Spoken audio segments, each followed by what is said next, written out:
আসসালামু আলাইকুম সবাইকে। ডিপ্লোমা এডুকেশন প্ল্যাটফর্মে আপনাদের সবাইকে জানাই সুস্বাগত। তো আজকে আমরা মিশন কেমিস্ট্রি 1 to 100 ক্লাসের 6 নম্বর ক্লাস নিয়ে চলে এসেছি।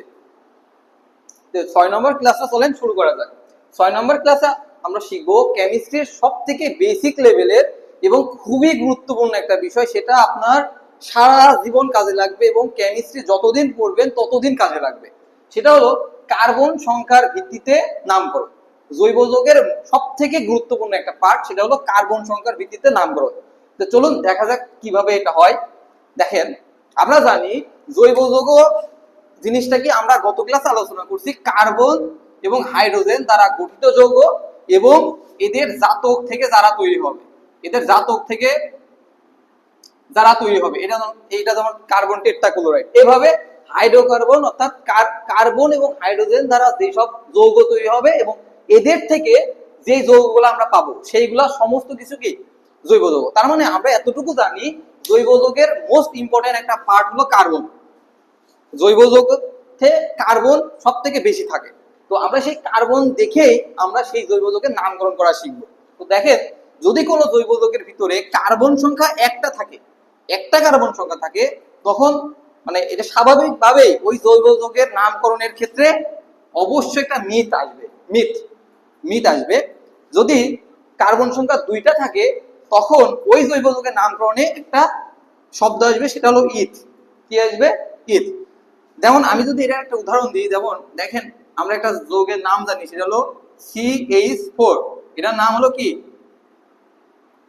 মিথেন। এটা আমরা সকলেই জানি। দেখেন, আবার আরেকটা জৈব যৌগ যদি আমরা লিখি CH3, এটা নাম হলো মিথাইল। দেখেন এখানে কার্বন কয়টা? একটা। এখানে কয়টা? একটা। দেখেন এখানে কিভাবে তৈরি হয়েছে?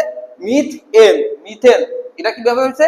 মিথআইল অর্থাৎ মিথাইল। অর্থাৎ একটা কার্বন থাকলে সেখানে অবশ্যই মিথ আসবে। দেখেন, তাহলে কার্বন সংখ্যা যদি 2টা থাকে তাহলে কি হবে? ইথ। তাহলে একটা উদাহরণ দিই, C2H4, কিংবা আমরা উদাহরণ দিতে পারি C2H6। এভাবে উদাহরণ দিতে পারি। যেমন এটার নাম কি? এটার নাম হলো ইথেন। এটার নাম হলো কি? ইথিন। ঠিক আছে? তার মানে কার্বন সংখ্যা যদি 2টা থাকে তাহলে স্বাভাবিকভাবে ওখানে একটা ইথ আসবে। সেটা ক্ষেত্রে এটা হাইড্রোজেনের উপর ভিত্তি করে এটা ইথেন হয়েছে, এটা ইথিন হয়েছে। সেগুলো আমরা পরবর্তীতে শিখবো। এটুকু জাস্ট মনে রাখেন, কার্বন সংখ্যা 2টা থাকলে ইথিন হয় বা ইথ হয়, একটা থাকলে মিথ হয়। সেম একইভাবে যদি কার্বন সংখ্যা 3টা থাকে তখন হবে কি? প্রোপ। এর উদাহরণ হবে কি? প্রোপেন। কি হবে? প্রোপিন। ঠিক আছে? যদি কার্বন সংখ্যা 4টা থাকে কি হবে? বিউট। তার মানে এটা হবে কি? বিউটিন। এইভাবে যদি 5টা থাকে পেন্টিন। মানে এইভাবে প্রত্যেকটা জৈব যৌগের ক্ষেত্রে পেন্ট এই কথাটা আসবে। যদি কার্বন সংখ্যা 6টা থাকে কি আসবে? হেক্সাইল। এইভাবে যদি 7টা থাকে কি আসবে? হেপটাইল। মানে এগুলো আমরা পরবর্তীতে দেখবো। তারপর দেখেন, যদি কার্বন সংখ্যা 8টা থাকে তখন আমরা নামকরণ কি করবেন? অর্থাৎ তার আগে একটা অক্ট বসবে। যেমন অক্টিন, অক্টাইল।